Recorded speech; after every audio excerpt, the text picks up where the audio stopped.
What is up, my fellow conspirator and conspirators? It is, of course, I, your boy, Matty Milligan, and this is episode number 33 of the Underground Marketing Conspiracy. Whoa!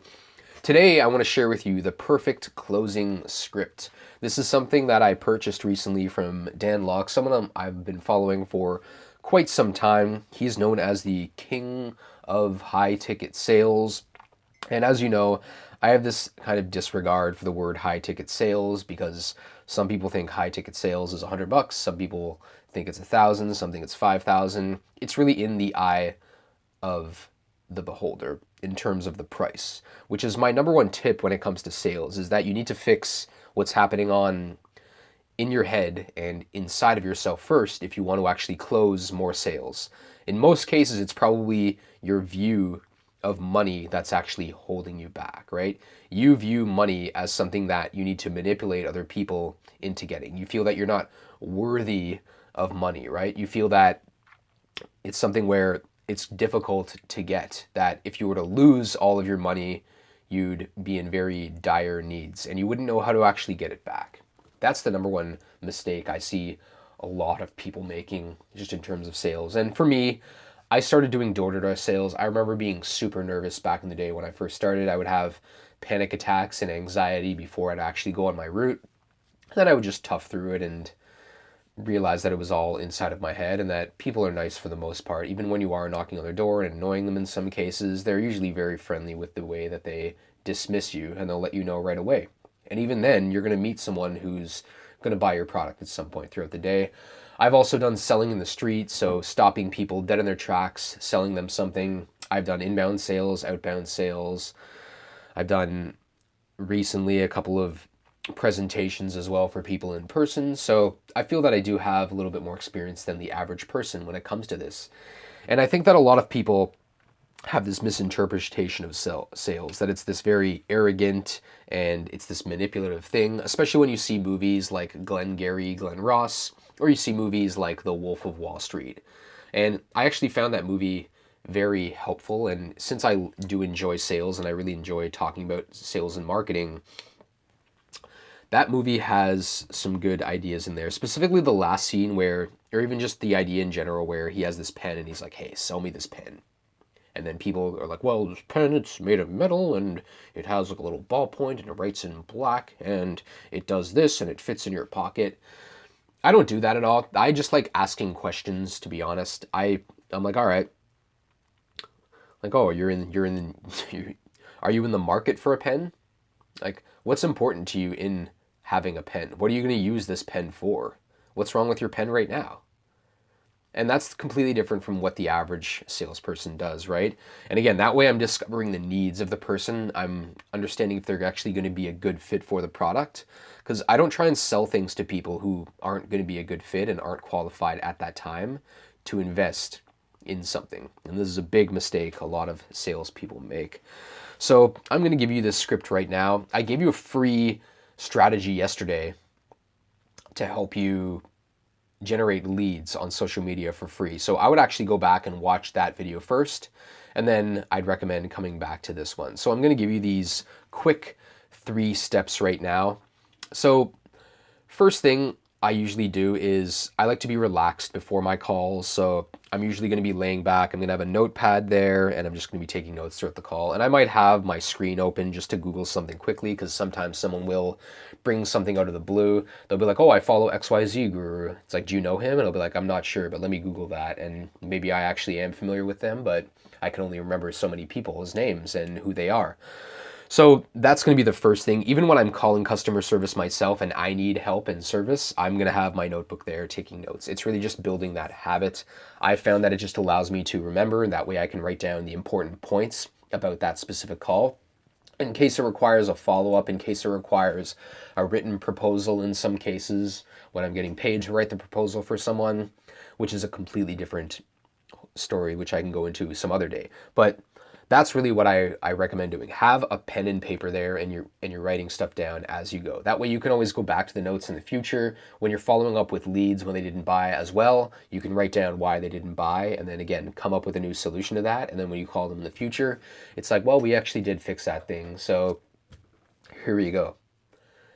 All right, let's go through these. So, first thing I do, by the way, when I get on the call is I'm like, hey, Mr. Prospect, how's it going? How's the weather? Where are you located? Oh, okay, awesome. And then I'm going to take the lead from right there. This is a big principle from NLP, if you ever studied NLP, which is always lead. So, with me, I'm like, let's say this prospect's name is Joe. I'm going to be like, so, Joe, here's how today's call is going to work. At the end of the call, you can say one of three things. You can say yes, which is awesome. That means we're going to work together and I'm going to help you get the results based on the goals that you want to achieve. Second thing you can say to me is no. And understand, Joe, I'm absolutely fine with the word no. I don't really mind when people reject me. What I do mind is when they waste my time and they tell me the third thing. And the third thing they usually tell me is, oh, let me think about this. From my experience, when people tell me, let me think about this, what they really mean is it's a no. And they're just too afraid to hurt my feelings. So at the end of this call, let's make the agreement right now. It's a yes or a no. At this point, I'm just going to stop talking in that and I'm going to let them come back and be like, all right, cool, awesome. And from there, I'm going to gauge their interest as well. Like, it's a little tool again. I'm putting a little feeler out there. I'm seeing how interested they are. 'Cause sometimes I'll be like, okay. And if they are a little bit skeptical, I'll write that down. I'll be like, all right, like, sounds skeptical. And I'll usually just write down a number of how interested. Sometimes, though, they'll be like, oh, awesome. And I'll be like, all right, this dude's like super interested. And then again, I know I kind of have them hooked and I have their attention there. And then I'm just going to start asking them some questions. So I'll be like, all right, cool. So how did you find out about me? What kind of business are you in?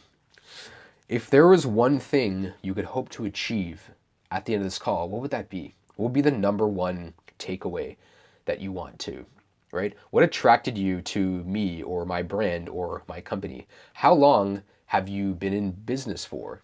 Oh, what sort of problems are you facing right now in your business, right? Again, I'm just asking lots of questions in this step after I introduce that. That's really just getting me more information for me. In some cases, people will hold their cards to their chest really close. So one tip that I've actually done is I'll ask a random question just to kind of pattern interrupt them because when I ask those questions, sometimes their cards get closer and then I'll ask them something. I'll be like, hey, do you like frogs? And I know that sounds completely ridiculous, but I'll be like, what? Like frogs? I'll be like, yeah. Like, oh, I'm a big frog fan. Like, my goal eventually is to own my own little like cabin and pond and basically just go out and, hang out with frogs every day. And they'll be like, what? And I'm like, yeah, I know, I'm totally weird. Like, I'm a very strange dude. Anyways, like, so baba. And then I'll go into, again, another question. And by this time, they usually are kind of like opening up a little bit. And again, it's kind of funny because they're not expecting it. It's so out of the blue. So this really just gets them outside of their head. And again, it just opens them up a little bit more. And I think what really works for stuff, and again, I don't always use the frog thing. I just use that as a random, completely out of the blue example. But even saying that right now, you're probably like, what? Like that was ridiculous. I'm just saying something where it's going to interrupt them from that typical sales call where they're kind of like, again, getting more and more shrinking violet. They're just like, oh, like cards are getting close to their chest and they don't want to give up as much information. So I'm just giving them something because I can't help them if I don't know anything about them, right? I can't just like spit out a price if I haven't built value yet. So again, I'm basically just going to answer these questions or start asking these questions. And if they start asking me questions, I'm just going to answer them with other questions. This is a technique. I think it's from, once again, my boy Tom Hopkins, How to Master the Art of Selling Anything, where he calls it the porcupine, where when someone asks you a question, you just ask them a question back, right? So someone's like, oh, do you like coffee? I'll be like, what kind of coffee you got, right? Like I do this. I like to ask questions back. And again, this way I'm not answering, I'm not qualifying myself. I'm getting them. And in some cases you might have this. There's this really good improv game that I do recommend doing where it's just that, right? It's two people and the first person has a question, there's a specific topic, or it's a location, and you just start asking each other questions back and forth, and the first person to answer loses. So this is a really good role-playing exercise you might want to try out with someone. Like, ask a question and then see if they can ask a question back and go back and forth. And this is really going to help you on the phone, right? Those quick improvisational skills are going to come into play at this step. All right, so that's step number one, really setting the agenda and then start asking some questions and answering those questions with other questions. Step 2 is the qualifying step.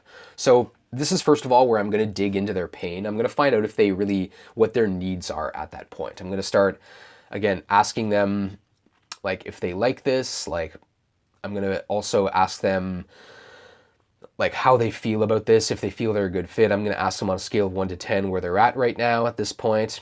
So I'm going to really just make sure that they actually need what I have. Because if they don't need what I have, then I'm not going to try and sell them anything, right? I might even end the call at this point. But if they're like, yeah, like I really need this, it's like, I've been, okay, how long have you needed this for? It's like, oh man, I needed it like a week ago, man. Like we're dying right here. It's like, all right, cool. Now I understand that you have that. Tick that off.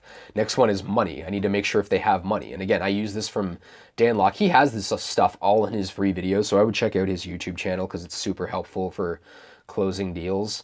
And it's completely different from anything I've seen in the world of selling as well, just in terms of closing and as a script in general. So money, it's like, all right, cool. Like, what's your budget for this? And a lot of people, they're too afraid to talk about money, but like sales is all about getting money from people in exchange for value that you provide. So this is where I'll be like, all right, do you have a budget for this? Do you have a budget set aside? I might even, depending on the person's personality, if they're like kind of like, I can tell they're more of like an empathetic kind of, I don't want to use the word soft because there's some hard, soft people out there who are very aggressive and they might just be very spiritual and very comfortable in their own skin. And I might think that they're soft, but that might be a completely wrong interpretation of where they are. So this is for people though who are more like, oh yeah, like just the way that they talk. And you can, again, this comes from social intelligence and takes some experience to figure it out. But this is where I'll be like, all right. And again, if they are a little softer personality type, I'll be like, hey, do you mind if I talk about money for a second? And they're like, yeah, sure, that's absolutely fine. I'll be like, oh, okay, cool. So what kind of budget do you have set aside for this? Like, are we talking like $1,000, $5,000, $10,000, like $25,000? How much money do you have set aside for this? And they'll be like, well, like, I don't know. I'll be like, okay, like, hypothetically speaking, how much money would you have? Would it be more like 1,000 or 5,000? And they're usually going to be like, yeah. I'll be like, okay, like, would it be 1,000 or the 5,000? Like, again, hypothetically, like, let's just pretend for a second. What would it be? And they're going to be like, oh, it's more like 1,000. Because people are always going to go for that lower thing, right? And then from here, what I might do is be like, yeah, okay. Yeah, you know what? It's actually going to cost a lot more than 1,000. But we can talk about that again in a minute, all right? Now, is it just you? This is where I go into the decision maker, where it's like, is this just you on this project? They'll be like, yeah, man, it's just me. Like, I'm the owner of my company. Awesome. Qualified, pretty much done. Um, they might be like, oh, I have a business partner. Be like, oh, okay, cool. So, like, do you guys make this decision together? Okay, cool. Yeah, we should probably have a follow-up call, you, me, and your business partner together, right? Especially if this is important if it's like a husband and wife or partnership, if it's a guy-guy relationship or woman-woman, where they're together as partners in like a relationship, right? Not a business relationship, but a personal relationship, then this is where you want to get that step in, all right? So this again, and if it's not them, it might be something again where you schedule that follow-up. Be like, oh, like, yeah, my wife makes all the decisions, right? Because let's be honest, if you have a guy and he does the business with his wife, like chances are she makes the decisions and she wears the pants in the relationships. Because heck, I'd say that in relationships in most marriages between men and women usually do wear the pants in a relationship when it comes to money, because guys will buy stupid stuff and then they'll get nagged, and then this is probably offensive, and then women will make the decision to buy something stupid, and then the guy is probably just going to roll over anyways. That's just based on my experience, my own opinions. All right. So again, you're finding out the decision maker at that step. Next one is time and urgency, where it's like, hey, like, what's the deadline for this? Like, when are you looking to get started with this? Like, how urgent is this, right? And if it's super urgent, right? I have some people who are like, oh man, like I need the sales letter, or like I need it in a few days. And this is the point when I'm just gonna have to set the expectation to be like, yeah, it takes more than 2 days to write a really good sales letter. So, and I just want to set that expectation with you. If anyone says they can write a sales letter in that time, they're probably lying to you, and I wouldn't pay them. And again, this builds a little bit of trust. So that's step number 2, is really qualifying, right? Asking questions to find out, again, if they need what I have, if they have the money, if they're the decision maker, and I'm going to find out the logistics in terms of the time. Step number 3, the commitment step, all right? So this is again where what I'm gonna do at this point is I'm basically gonna go and talk about money at this point, right? And again, in that money step, I might even just go into what it's gonna cost. But what I'm usually gonna do is I'll be like, all right, you know what? I think you're a good fit for this. So, where are you at right now? And they'll be like, oh, like, scale of 1 to 10, where are you at? And if they're anything below an 8, I'm usually gonna be like, all right, I don't think this is gonna be a good fit then, right? But if they're like, oh man, like I'm super excited, like I'm an 8, 9, or 10, then I'll be like, all right, so here's the deal. I'm gonna make you an offer right now. Then again, I'm gonna go through my offer, which is what I used to make this mistake and have this like long offer of a million things.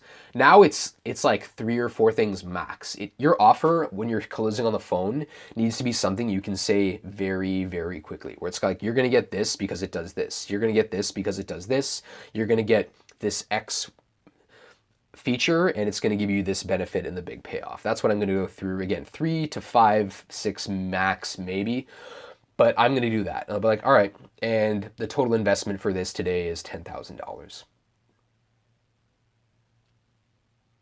And again, I just shut up at that point, right? And they'll be like, oh man, it's a lot of money. And I'll be like, yeah, man, it is a lot of money. And usually the person is going to talk themselves into like closing themselves in some cases. And sometimes what I'll do is I'll answer their question. If they do have a question, I'll answer and I'll be like, yeah, yeah, cool. And again, this is where these 3 questions I'm about to give you are like super powerful and they've definitely helped me close a lot of sales. So if they do ask a question that I do answer, I'll be like, yeah, yeah, so there's your answer. And usually it's an objection. And it's always money from my experience. And again, they'll come up and they'll be like, yeah, so you know what, like, yeah, blah, blah, blah. I'll talk about their objection, overcome it. I'll be like, cool, like, what do you want to do next? Where should we go from here? What would you like to do now? And again, from there, they're going to be like, you know what, I want to get started. Usually when I ask it at that point, I've gone through those other steps in this specific way, and I've made sure again that they're qualified and they have everything that I need.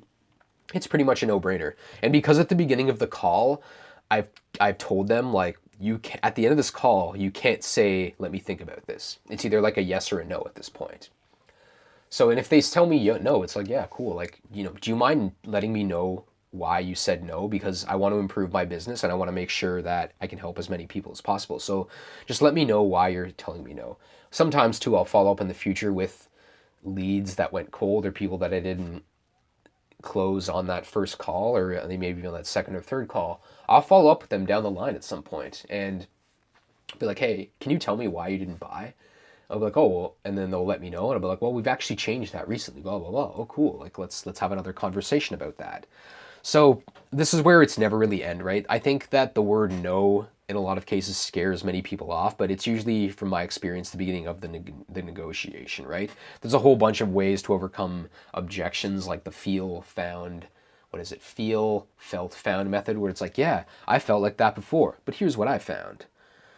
And again, you just go into that. And there's a lot of people that use that. It still works from my experience, but I think a lot of this script, though, as I mentioned before, is really based on mindset too, right? Because I can give you the perfect script, the perfect things to say, but if you haven't fixed what's happening on the inside of you, if you don't have that confidence to say these things and say them in the right way, then it's going to be pretty tricky for you to close sales. But I think this script is pretty solid from my experience. There might be a few things, but I think the fact that it's 3 steps, like the agenda step 1, qualifying step 2, commitment step 3, it's a very simple one. I've been in other courses where they teach 7 to 9 to even 20 different steps.